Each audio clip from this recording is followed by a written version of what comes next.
ایران کی پاسداران انقلاب نے امریکی جہاز گرانے کے بعد بیان جاری کیا ہے اور کہا ہے کہ امریکی جہاز گرانے کی ویڈیو جاری کرتے ہوئے جاری کیا جا رہا ہے اور آج امریکہ کے لیے سیاہ دن ہے۔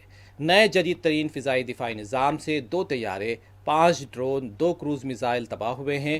اطلاعات ہیں کہ ایک کریو جہاز سے بحفاظت نکل نہیں سکا اور ایرانی فضائی دفاع کے ہیروز کے سبب ایرانی حدود دشمن کے لیے خطرناک بن چکی ہے۔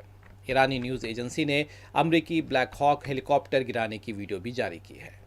واضح ہے کہ ایران نے ایک ہی روز میں امریکہ کے 3 طیارے مار گرائے، ایک پائلٹ کو گرفتار بھی کیا ہے اور اس سلسلے میں متضاد اطلاعات ہیں۔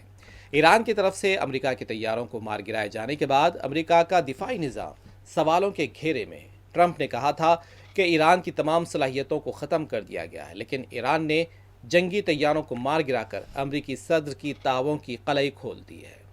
اس بیچ ایران نے دعویٰ کیا ہے کہ جنگ کے آغاز سے اب تک دشمن کے 160 ڈرونز کو مار گرایا گیا۔ آج اصفہان میں بھی ایک ڈرون کو مار گرانے کا دعویٰ کیا گیا۔